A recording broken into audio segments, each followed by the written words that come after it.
সবাই চুপ করে গেল। হারান স্যার ছেলেদের অবশ্য কিছু না বলেই ব্ল্যাকবোর্ডের কাছে গেলেন। গিয়ে হাতটা উঁচু করেও নাগাল পেলেন না। আবার হাসির গুঞ্জন উঠল। ফিসফিস করে কেউ কেউ বলছে, স্যার বেটে। কেউ আবার বলছে, না রে বেটে নয়, বামুন, সার্কাসে দেখিস না। হারান স্যার সেসব কথায় কোনো কান না দিয়ে রিভুকে ডাকলেন। রিভু কাছে আসতেই একটা চক দিয়ে বললেন, তুমি একটা বাকযন্ত্রের ছবি আঁকো তো বোর্ডে। বাকযন্ত্র? হ্যাঁ, ব্যাকরণের প্রথম পাঠে আছে। জানি না তো স্যার। বলো কি, ওসব তো ক্লাস 4-এ পড়ার কথা। না স্যার, আমাদের 4-এ ব্যাকরণ ছিল না। কি আশ্চর্য! ভারী উত্তেজিত হলেন হারান স্যার। নিজের চোয়ালের নিচে দুহাত দিয়ে বড় এক হাঁ করে ছাত্রদের দিকে তাকালেন। তারপর নিজে খাতায় একটা ছবি এঁকে রিভুকে দিলেন। রিভু স্যারের আঁকা দেখে বোর্ডের ছবি এঁকে ফেলল। হারান স্যার নিজের খাতাটা গুটিয়ে বোর্ডের ছবি লক্ষ্য করে বোঝাতে লাগলেন। মন্ত্রমুগ্ধ ছাত্ররা অবাক বিস্ময়ে হারান স্যারের ক্লাস অনুসরণ করতে লাগলো।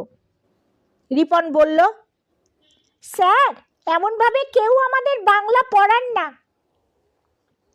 আপনার ক্লাসের পর আমাদের জানাটা খুব সহজ হয়ে গেল।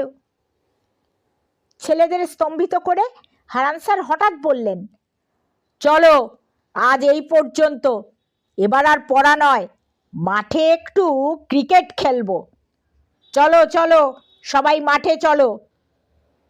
স্যার বলেন কি, টিফিনের এখনও অনেক বাকি। এর পরের ক্লাস অঙ্কের, তারপর টিফিন। ছেলেদের চোখ তো ছানা বড়া। হারান স্যার তড়াক করে নেমে আঙুলে টুসকি দিয়ে গাইতে লাগলেন, আজ আমাদের ছুটি রে ভাই, আজ আমাদের ছুটি। ছেলের দল মন্ত্রমুগ্ধের মতো হারান স্যারকে অনুসরণ করে ততক্ষণে স্কুলের খেলার মাঠে পৌঁছে গেছে। পড়ন্ত শীতের রোদে হারান স্যার উইকেটে বল ছুঁড়ে দিয়ে বললেন, রেডি। বুবু ব্যাট নিয়ে হৈ হৈ করে দাঁড়িয়ে পড়ল। বনি স্যারের থেকে বলটা নিয়ে দাঁড়িয়ে পড়ল বুবুর বিপরীতে। হারান স্যার বললেন, আমাদের ক্লাসের 20 জন ছাত্র, প্রত্যেকে 6টা করে বল ব্যাট করার সুযোগ পাবে, আর এক একজন বলও